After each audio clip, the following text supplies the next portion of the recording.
जैसे मैं इससे पहले टोली में था, वहाँ बाज लोगों ने मना किया तुम खिंजीर लेके मत चलो, तो उन लोगों ने जवाब दिया जब तुम लोग अपने भैंस वगैरह लेके आ सकते हैं तो हम लोग खिंजीर लेके क्यों नहीं आ सकते। तो उसकी बोलती बंद हो गई। और जो जो लोग इस वीडियो को देख रहे हैं वो भी दुआ करें और खुद ही बचने की कोशिश करें, इंशाअल्लाह इससे फायदा होगा। कहीं वो वक्त ना आ जाए कि गैर हमारी हालत को देख करके वो कब्रिस्तान पे धावा बोल दे और फिर हम उसमें दूसरों की गलती पकड़ने लगे, हालांकि खुद हमारी गलती। रहमान साहब कासमी रहमतुल्लाह अलैह इस गांव के वली थे और पूरे गांव के ऊपर इनका एहसान था। जहां कहीं भी किसी तरह की बुराई होती थी तो उसमें पेश पेश रहते थे, नौजवानों के जरिए से हो या जिम्मेदारों के जरिए, मुखिया मेंबर के जरिए से। लेकिन खुसूसन कब्रिस्तान के सिलसिले में मेरे सामने तो उनका ज्यादा वक्त नहीं गुजरा, मुझे 10 साल ही हुए। मैं आया था जुबैली गांव, पूर्णिया जिला और ये मशहूर है इस गांव के और सबके चहीते थे, लेकिन आज अपने कब्र में आराम फरमा रहे हैं। और क्या क्या नसीहत इस कब्रिस्तान के बारे में कहते हुए दुनिया से गए हैं, वो सारी बातें इंशाअल्लाह ताला मैं करने वाला हूँ।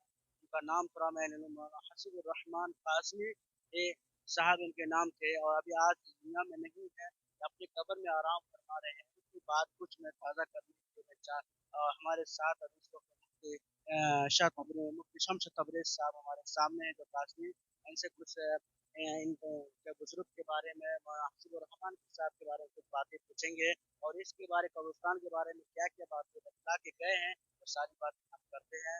ये शम्स तबरेज़ साहब। अस्सलामु अलैकुम वरहमतुल्लाह। वालेकुम सलाम।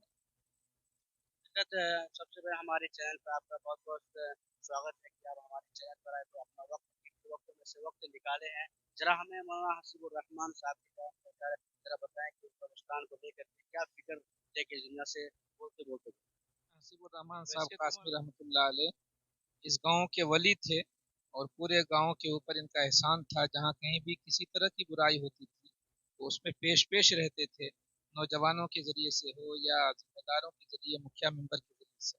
लेकिन खुसूसन कब्रिस्तान के सिलसिले में मेरे सामने तो उनका ज्यादा वक्त नहीं गुजरा, मुझे 10 साल ही हुए सऊदी से आने के बाद वो। लेकिन इसमें जो 4-5 साल बचे उसमें उनकी काफी मेहनत रही और वो रोते हुए गए और हमेशा जो है तमाम मस्जिदों में जाकर बयान करते थे, मुझे भी ताकीद करते थे कि तुम भी नसीहत करो।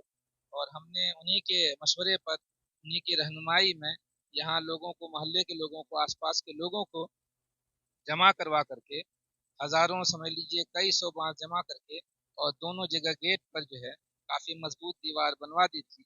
लेकिन कुछ लोगों ने बाद में तहकीक से पता चला कि ट्रैक्टर वालों ने खुसूसन रात में आकर उसको तोड़ दिया और उसमें बाद में जो है अंदर घुस गए वो।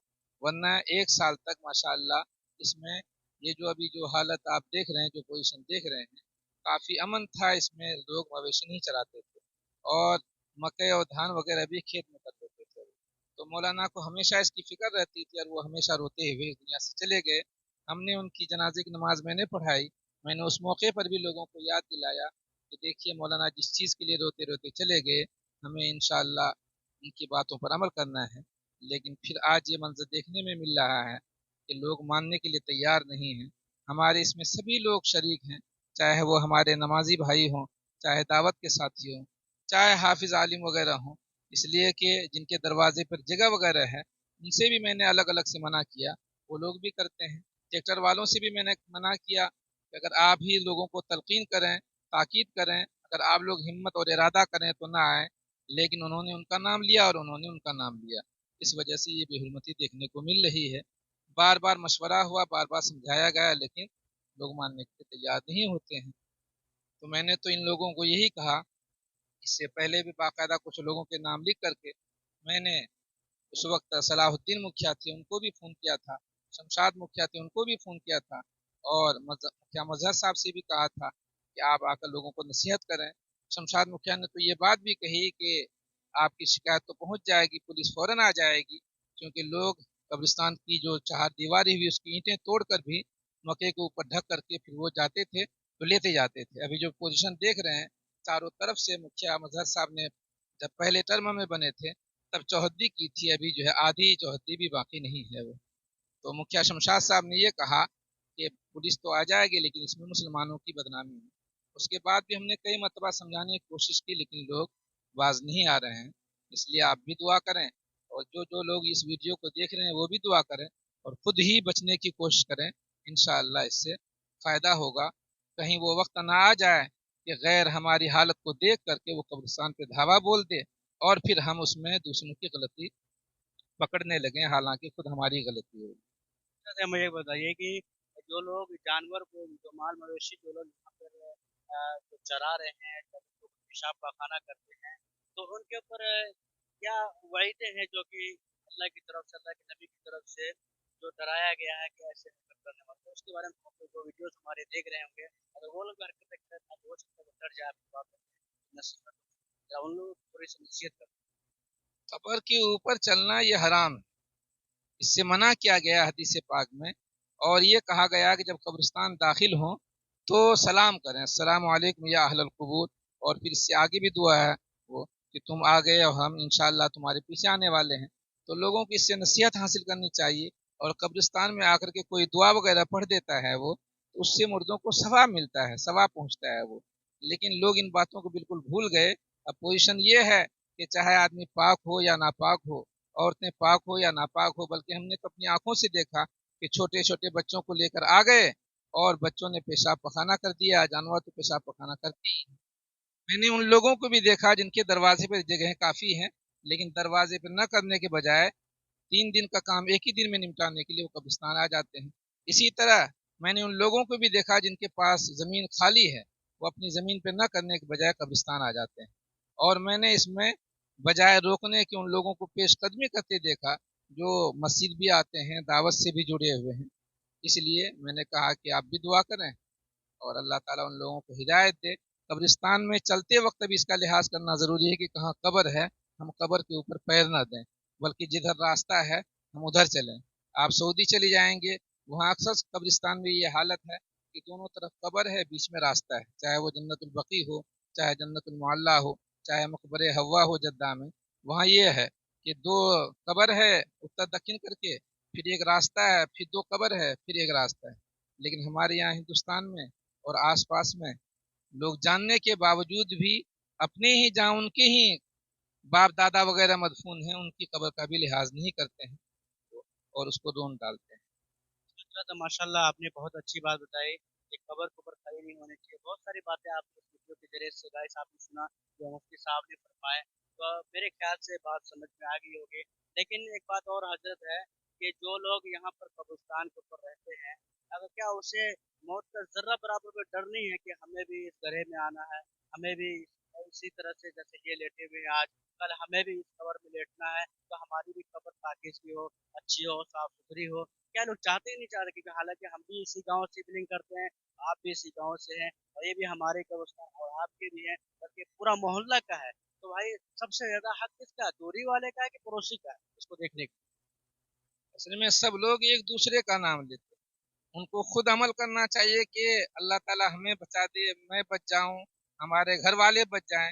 इसके लिए हम कोशिश करें। इसके बजाय सिर्फ वो दूसरों का नाम लेते हैं, दूसरों के बारे में बतलाते हैं कि देखिए फलां साहब कर रहे हैं, फलां साहब कर रहे हैं, वो इस तरह कर रहे हैं, जिसकी वजह से उनके दिल में पर्दा पड़ जाता है। और हदीस पाक में आता है कि जब आदमी गुनाह करता है और करता ही रहता है तो उसके दिल में एक सियाह नुक्ता लग जाता है। अगर वो तौबा कर लेता है तो वो सियाह नुक्ता धुल जाता है, अगर तौबा नहीं करता तो आहिस्ते आहिस्ते उसका दिल बिल्कुल जंग आलूद हो जाता है। तो यही हालत है कि एक तो इस काम को गलत समझना, लेकिन लोग गलत समझने के बजाय और दूसरों का हवाला देते हैं, जिससे ये महसूस होता है कि गोया कि वो इस काम को गलत समझ ही नहीं रहे हैं। और जब किसी दूसरों की तरफ से, गैरों की तरफ से बात आती है, जैसे मैं इससे पहले टोली में था, वहाँ बाज लोगों ने मना किया तुम खिंजीर लेके मत चलो, तो उन लोगों ने जवाब दिया जब तुम लोग अपने भैंस वगैरह लेके आ सकते हैं तो हम लोग खिंजीर लेके क्यों नहीं आ सकते। तो उसकी बोलती बंद हो गई। तो ये देखिए कि लोगों ने आजकल ये इरादा कर लिया कि कब्रिस्तान के पास जाके इसलिए बसेंगे ताकि आधा काम आधी जरूरत हमारे कब्रिस्तान में ही पूरी हो। आप इस कब्रिस्तान का नक्शा देख लें कि चारों तरफ से कई नल के गंदे पानी आ रहे हैं, कई जगह जो है मवेशी वगैरह है ही।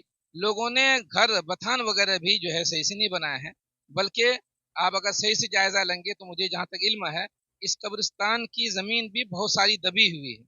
जब मुखिया मजहर साहब अब से 15 साल पहले जब घेराबंदी कर रहे थे वो, तो मैंने उनसे मुलाकात की। जब शुरू किया मैंने कहा कि ज़मीन की नपाई करवा लिया आपने? उन्होंने कहा किस किस से झगड़ने के लिए जाएंगे, इसलिए जहाँ तक जो बोलता है उसी एतबार से हम घेराबंदी कर देते हैं। तो मैंने जो तहकीक की, मुझे पता चला कि दसियों डिसमिल या कहिए कि कई बीघा जमीन अब भी कब्रिस्तान की लोगों ने दाब रखी चारों तरफ से। ये आप बहुत अच्छी बात आपने कही, और इसी में से मेरे जहन में एक बात आई कि जो लोग कब्रिस्तान के जो जमीन दबा के अगर घर बना ले, उस हालांकि कहीं ना कहीं वो कब्र भी होगा, आज ही कल तो 100 साल या 20 साल पहले कब्र भी होगा, जाहिर सी बात, जब कब्रिस्तान है तो क्या अगर ऐसी ऐसी जगह पर अगर लोग घर बना लेंगे तो ऐसे लोगों के लिए क्या आखिर अल्लाह के यहाँ किस तरह से कानून क्या है? बस जमीन के बारे में तो आपने ये हदीस सुनी होगी, एक बालिश तभी जमीन दबा ले, उसको सातों जमीन और आसमान का तोक पहना कर डाला जाएगा। अगर इस वईद पर गौर करें तो इंशाअल्लाह वो जमीन दबाने की कोशिश नहीं करेंगे। तो सही। लेकिन बजाय इसके, जमीन तो जमीन जो दबा रखी ही है, लेकिन घेराबंदी बहुत मुश्किल से होती है।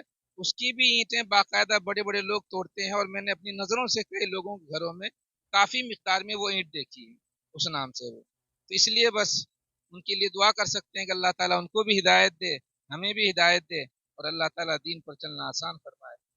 चलिए माशाल्लाह, ये थे हमारे मुफ्ती शम्स तबरेज़ साहब कासमी, और हम यहाँ पे और भी लोग हैं, और मैं आप सबको इस कब्रिस्तान का पूरा मुआयना कराऊंगा इंशाअल्लाह ताला।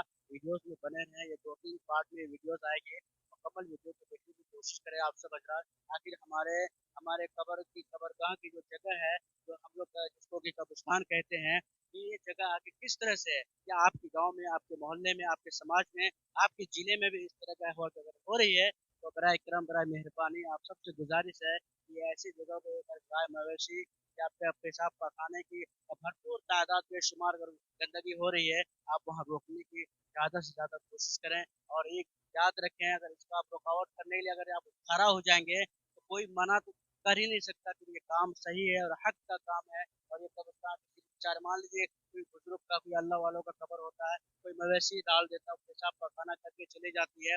इसके अलावा बच्चे हैं जो पेशाब कर जाते हैं, बहुत से गंदे पानी है किसी कब्र में बहते हैं, किसी कब्र के अंदर चली जाती है, तो क्या बताइए उसका जिम्मेदार कौन होगा? अगर आप सब नहीं रोकेंगे, हम नहीं रोकेंगे, फिर इसका जिम्मेदार कौन होगा? इसको साफ सुथरा रखने वाला कौन होगा? मेरे भाइयों दोस्तों, जैसे हजरत ने बताया कि आप गाय बैल मवेशी पाल सकते हैं, क्या मैं सुअर कब्रिस्तान के अंदर दाखिल नहीं कर सकता?